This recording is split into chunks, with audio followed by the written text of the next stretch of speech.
আসসালামু আলাইকুম।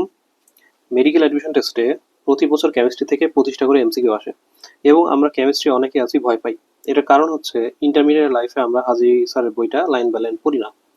তা আমি এই ভিডিওতে যে কাজটা করব যে প্রতিদিন একটা করে টপিক চুজ করব এবং সেইখান থেকে আমার করা নোট আছে সেই নোট থেকে তোমাদের আগে পড়ায় দেবো। এখানে বিভিন্ন নেমোনিক দিয়ে বা ছন্দ দিয়ে হচ্ছে তোমাদের জিনিসগুলো মনে রাখার টেকনিক শিখিয়ে দেবো। তারপরে হচ্ছে আমার যে দাগানো বই আছে সেখান থেকে দেখাই দেবো যে কোন কোন টপিক আসছে বা ইম্পর্টেন্ট, ঠিক আছে, এই টপিকগুলো তোমাদের দেখাই দেবো এবং লাস্টে আমরা যে কাজটা করবো সেটা হচ্ছে প্রিভিয়াস ইয়ার কোশ্চেন আছে সেটা সলভ করবো।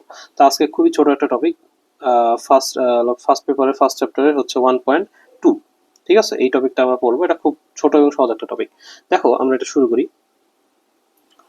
গ্লাস সামগ্রী ব্যবহারের নিরাপদ কৌশল কি কি আছে এই টপিকের মধ্যে। তোমার ফার্স্টে দুই ধরনের গ্লাস আছে, একটা হচ্ছে সফট গ্লাস আর একটা হচ্ছে কি কঠিন কঠিন গ্লাস বা শক্ত গ্লাস বা পাইরেক্স গ্লাস। তো এইটা নিয়ে হচ্ছে আজকে আমরা পড়বো, এই দুটা গ্লাস নিয়ে। দেখো প্রথমে হচ্ছে তোমার কোশ্চেনটা কি আসবে সেটা বুঝো। তোমার এখান থেকে আসবে যে সফট গ্লাস এর এক্সাম্পল নয় কোনটি, বা নিচের কোনটি পাইরেক্স গ্লাস বা নিচের কোনটি পাইরেক্স গ্লাসের এক্সাম্পল নয়, এভাবে তোমার কোশ্চেনটা দিবে। তো তোমাকে ফার্স্টে বুঝতে হবে যে সফট গ্লাস কোনগুলো। দেখো এটা মনে রাখা খুব সহজ, কারণ কি তুমি সচরাচর যে জিনিসগুলো দেখতেছো বিভিন্ন হচ্ছে ল্যাবরেটরিতে বা বিভিন্ন হচ্ছে জায়গায় তুমি দেখতেছো, তো এই মানে কমন নামগুলো হচ্ছে এটার মধ্যে আছে। যেমন দেখো কাঁচ নল, এটা তোমার জানা নাম। টেস্ট টিউব, এটাও জানা। বিকার তুমি দেখছো ছোটবেলা থেকে দেখতেছো, এটা হচ্ছে নিম্নমানের বিকার এখানে। তারপরে ওয়াচ গ্লাস, ফানেল, গলন নল, লিপিড শীতক, মানে এই নামগুলো হচ্ছে মোটামুটি আমাদের কাছে কমন। ঠিক আছে, কিন্তু দেখো আমরা যখন ইয়াটা পড়বো, এই যে পাইরেক্স গ্লাসের উদাহরণগুলো পড়বো, এখানে দেখো এটা মনে রাখার একটা টেকনিক আছে সহজ। সেই টেকনিকটা কি আগে আমরা পড়ি। দেখো তুমি মনে রাখবা এফ বি, ঠিক আছে, ফেসবুক আইডি মনে রাখতে পারো ফেসবুক। এফ তে হচ্ছে ফ্লাক্স। তোমার কাছে যত রকমের ফ্লাক্স পাবা সমস্ত ফ্লাক্স হচ্ছে তোমার এই পাইরেক্স গ্লাসের মধ্যে, এই মানে পাইরেক্স গ্লাসের এক্সাম্পল। যেমন দেখো কনিকেল ফ্লাক্স একটা পাইলা, মেজারিং ফ্লাক্স, আয়তনিক ফ্লাক্স, গোলতলি ফ্লাক্স, পাতন ফ্লাক্স, মানে যত তুমি ফ্লাক্স পাচ্ছ সমস্ত ফ্লাক্স তোমার কিসের উদাহরণ? এই পাইরেক্স গ্লাসের উদাহরণ। ঠিক আছে, একটা তুমি পেলা। এটা ছাড়া তুমি কি পাবো? বোতল পাবা। দেখো এই যে রিএজেন্ট বোতল। ওকে, এটা বাদেও তোমার এক্সট্রা কয়েকটা জিনিস আছে। যেমন দেখো শক্ত টেস্ট টিউব, তোমরা কিন্তু আগেরটাই পড়লা হচ্ছে শুধু টেস্ট টিউব, মানে এটা হচ্ছে শক্ত টেস্ট টিউব হতে হবে, কারণ এটা হচ্ছে শক্ত পটাশ গ্লাস বা পাইরেক্স গ্লাস। আচ্ছা, বিকার ওখানে পড়ছিল হচ্ছে নিম্নমানের বিকার, এখানে দেখো উন্নত মানের বিকার। বোতল পাইলা, ফ্লাক্স পাইলা। এবার দেখো তিনটা জিনিস, এইটা তোমার খুবই খুবই গুরুত্বপূর্ণ: পিপেট, বুরেট আর মেজারিং সিলিন্ডার। এটা নিয়ে আমরা পরের ভিডিওগুলোতে বিস্তারিত পড়বো। তা আপাতত জেনে রাখো কি পিপেট, বুরেট আর হচ্ছে মেজারিং সিলিন্ডার এগুলা কিসের উদাহরণ? এগুলা হচ্ছে তোমার পাইরেক্স গ্লাসের উদাহরণ। তাহলে তুমি একটাই মনে রাখো, পাইরেক্স গুলা খুবই সহজ। কিভাবে মনে রাখবে দেখো, ফ্লাক্স আর হচ্ছে বোতল, সব জায়গায় ফ্লাক্স থাকবে, সেগুলা হচ্ছে তোমার পাইরেক্স গ্লাস। এটা বাদে তোমার কি আছে? এই দুটো অতটা আসে না, তাও জেনে রাখবা, কারণ বুঝতে পারতেছো শক্ত আর উন্নত মানের মানই তো পাইরেক্স হবে। পাইরেক্স হবে। এরপরে দেখো পিপেট, বুরেট আর মেজারিং সিলিন্ডার, এই তিনটা হচ্ছে তোমার এখান থেকে মনে রাখতে হবে। এটা বাদে এক্সট্রা কি আছে? ডেসিকেটর। ওকে, এই চারটা মনে রাখলে, মানে তুমি একটা মনে রাখলেই হলো। এখন তোমার এই গ্লাসগুলা তো তুমি নাম পড়ে ফেললা, যে তোমার পিপেট, বুরেট বা হচ্ছে তোমার যে বিকার, নর্মাল বিকার যেগুলো, তাহলে এইগুলো কি দিয়ে তৈরি হয়, এটার এলিমেন্ট কি, এটা সম্পর্কে তোমাকে জানতে হবে অবশ্যই। তো আসো দেখো আমরা মনে রাখবো এভাবে যে কোমল, ঠিক আছে, কোমল গ্লাস, এটা তুমি মনে রাখবে যে কোমল কানা। ঠিক আছে, মনে করো কোমল সে হচ্ছে কি কানা। কানা মানে কি? ক্যালসিয়াম আর সোডিয়াম। কানা, এভাবে মনে রাখছে। ঠিক আছে, কানা, এটা দিয়ে মনে রাখবা। কেন? দেখো এটা তোমার খুব এমসিকিউ রিপিটেড একটা কোশ্চেন, যে কোমল গ্লাস বা সফট গ্লাস কি দিয়ে তৈরি। এটা হচ্ছে দেখো ক্যালসিয়াম, মানে কায়ের হচ্ছে ক্যালসিয়াম সিলিকেট এবং সোডিয়াম সিলিকেটের মিশ্রণ দিয়ে তৈরি। খুবই খুবই গুরুত্বপূর্ণ, যে কানা দিয়ে মনে রাখবা, ক্যালসিয়াম সিলিকেট আর সোডিয়াম সিলিকেটের মিশ্রণ দিয়ে তৈরি। ওকে, এটা আশা করি মুখস্থ হয়ে গেল। মনে রাখবা কি? কোমল কানা, CANA, এটা মনে রাখলাম।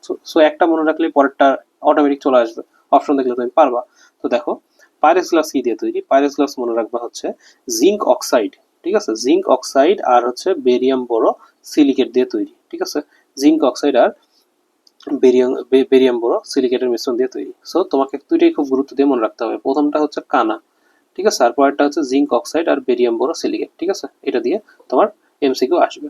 সো এটা ছোট্ট একটা টপিক ছিল। এখন আসলে আমরা বই থেকে দেখি যে কি কি পড়লাম। দেখো 1.2 গ্লাস সামগ্রী ব্যবহারের নিরাপদ কৌশল। এখান থেকে তুমি ফার্স্টে যেটা পড়বা সেটা হচ্ছে যে কি কি আছে তোমার গ্লাস সামগ্রীর মধ্যে। তুমি টেস্ট টিউব পাচ্ছ, funnel, conical flask, measuring cylinder, pipette, bullet, মানে এগুলো কমন নাম তোমার। এখন আসো তোমাকে ভাগ করছে কি করে, দেখো দুই ভাগে ভাগ করছে, সফট গ্লাস আর শক্ত গ্লাস। সফট গ্লাস মানে কি কি আছে দেখো, এই যে কাঁচ, নল, টেস্ট টিউব, বিকার, নিম্নমানের ওয়াচ গ্লাস, ফানেল, লিবিক শীতক, ঠিক আছে। কিন্তু তোমার মেইন ইম্পর্টেন্ট পড়া হচ্ছে এই পাইরেক্স গ্লাসটা। কি কি দেখো, শক্ত টেস্ট টিউব, বিকার, রিয়েজেন্ট বোতল, এই যে পিপেট, বুলেট, মেজারিং সিলিন্ডার, তিনটা হয়ে গেল। এটা পরে কি বলছিলাম, এফ বি মনে রাখবা, এফ বি। বি তে বোতল, আর এই যে বোতল দেখো, এই যে বোতল চলে আসছে, রিয়েজেন্ট বোতল। আর এফ তে হচ্ছে flask, flask, flask, flask, flask, flask. আর এক্সট্রা কি পাবা, ডেসিকেটর। সো তুমি চারটা নাম এক্সট্রা মনে রাখবা, খুবই খুবই গুরুত্বপূর্ণ। Pipette, burette, measuring cylinder, desiccator. Desiccator হচ্ছে শুষ্ক কারক, এটা আমরা একটু পরেই পড়বো, পরের ভিডিওতে ইনশাল্লাহ পড়বো। পিপেটের কাজ আছে দ্রবণের স্থানান্তরে। সো এই নামগুলো তোমার একটু পরে রিপিট হবে। সো এই চারটা নাম মনে রাখবা। এরপরে দেখো কি আছে, পাইরেক্স গ্লাসটা কি দিয়ে তৈরি, জিঙ্ক অক্সাইড এবং বেরিয়াম বোরোসিলিকেট, যেটা তুমি পড়লা একটু আগে। আরেকটা কি বলছি বলো তো, কোমল। কোমল কি, কানা। কোমল মনে আসলে মনে রাখবা কানা। কাতে হচ্ছে ক্যালসিয়াম সিলিকেট, আর নাতে হচ্ছে সোডিয়াম সিলিকেট। শেষ। দেখো তুমি এখানে দেখলে বুঝতে পারবে যে পটাশ বা হচ্ছে পাইরেক্স গ্লাস কি দিয়ে তৈরি। কি বলছিলাম বলো, জিঙ্ক অক্সাইড। জিঙ্ক অক্সাইড আর বেরিয়াম বোরো সিলিকেট দিয়ে তৈরি। এই যে বেরিয়াম বোরো সিলিকেট দিয়ে তৈরি। ওকে, সো খুবই খুবই সহজেই পড়াটা। আচ্ছা, তো এটা হচ্ছে আমাদের বই দেখা দিলাম। এখন আসলে আমরা কিছু প্রিভিয়াস ইয়ার কোশ্চেন সলভ করি। বাট এই টপিক থেকে, এই ছোট্ট একটা টপিক থেকে আপাতত কোনো কোশ্চেন আসে নাই মেডিকেলে। সো আমরা কিছু নর্মাল এমসিকিউ সলভ করি।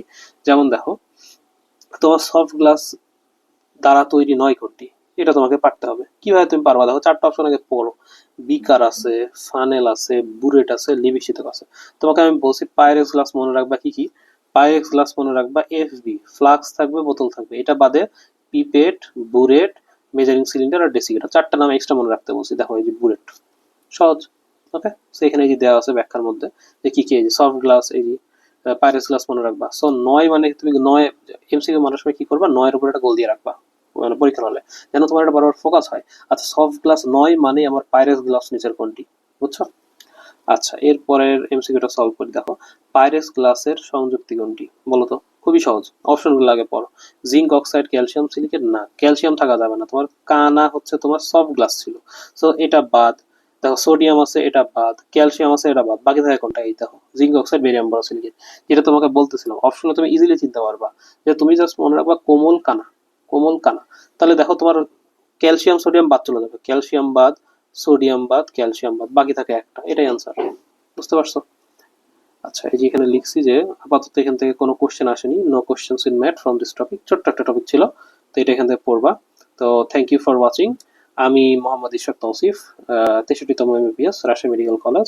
আমি চেষ্টা করব হচ্ছে প্রত্যেকটা টপিকে এরকম ছোট ছোট করে ভিডিও বানানো, যেন একটা ভিডিও দেখে তোমার পুরো টপিকটা ক্লিয়ার হয়ে যায় ইনশাল্লাহ। So thank you for watching. পরবর্তী ভিডিও দেখার আমন্ত্রণ রইল। আসসালামু আলাইকুম।